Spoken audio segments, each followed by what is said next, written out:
नमस्कार मित्रांनो, आज आपण पाहूयात महात्मा गांधी यांच्याविषयी सुंदर भाषण। क्रोधावर मिळतो विजय मौनाने, जिंकता येते कुणालाही प्रेमाने।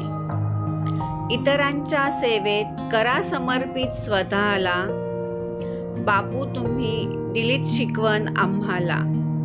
इतरांच्या सेवेत करा समर्पित स्वतःला, बापू तुम्ही दिलीत शिकवण आम्हाला।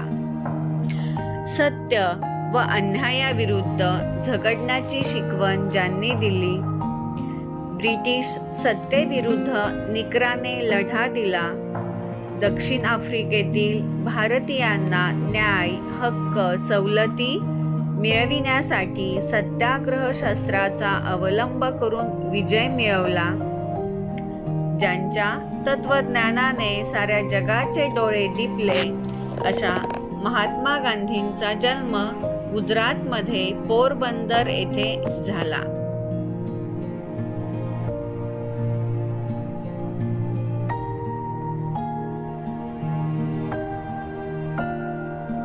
दोन ऑक्टोबर 1869 रोजी त्यांचा जन्म झाला।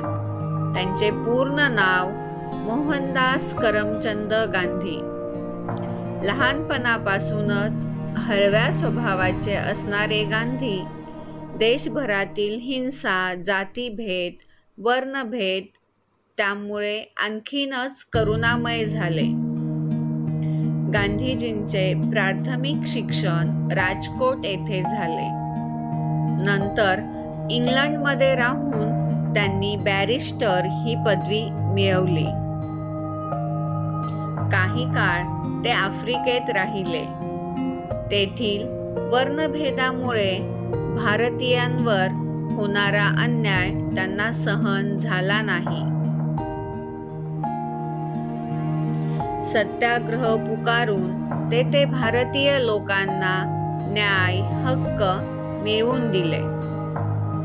भारतात आल्यावर ब्रिटिशांच्या अत्याचाराविरुद्ध लढले। त्यासाठी त्यांनी सत्याग्रह आणि अहिंसा ही दोन हत्यारे वापरली। गांधीजींनी आपले संपूर्ण आयुष्य साबरमती आश्रमात व्यतीत केले। पत्नी कस्तुरबा यांचा गांधीजींच्या स्वातंत्र्य लढ्यात सिंहाचा वाटा होता। गांधीजी नेहमी स्वदेशी कपडे वापरत, सूत कातत। त्यांनी चरखा घरोघरी पोहोचवला।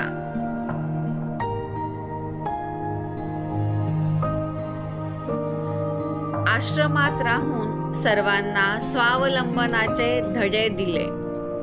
आपला भारत देश खेड्यांचा देश आहे, त्यामुळे देशाचा विकास साधायचा असेल तर खेड्याकडे चला, असा त्यांचा संदेश होता।